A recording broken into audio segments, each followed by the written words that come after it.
Gihimo sa City Environment Management Office ang reorientation o presentasyon sa mga paagi o kriteriya alang sa programa nga Search for the Most Environment-Friendly Barangay sa unang higayon niadtong Enero 8, 2014 dito sa SP Session Hall. Kini gitambungan sa mga punong barangay o kagawad na nagdumala sa Barangay Committee on Environment Protection o Solid Waste Management Committee sa 18 ka mga barangay.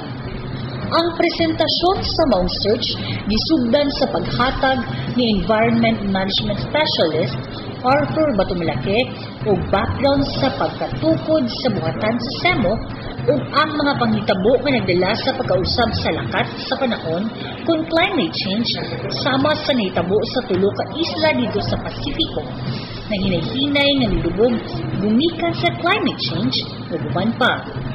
Gilakbit say usab ni Engineer Batumalake ang pagkatukod sa bag-ong buhatan sa SEMO nga magtagad og mupunting sa kalikupan ug usana niini ang ilang division nga mao ang Integrated Waste Management Office na naglakip sa Solid Waste Management, Reforestation o Coastal Resources Management na kaniadto ubos sa City Agriculture Office.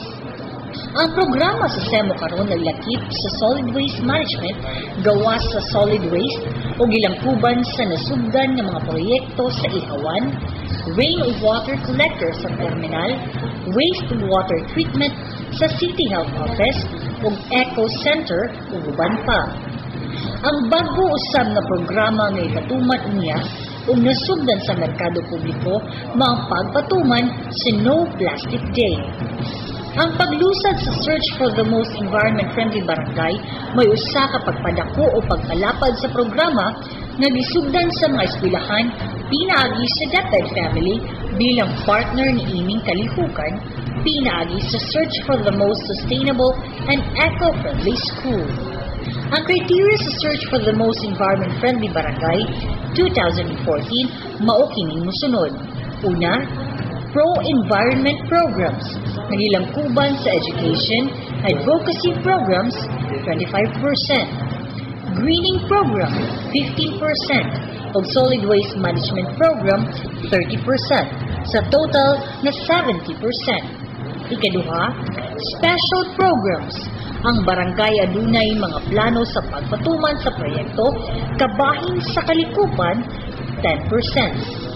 Ug adunay monitoring of audit systems sa matag panimalay, 10% sa total na 20%. Ikatulo, documentation, 10%, sama sa success stories, newspaper clippings o barangay map plan.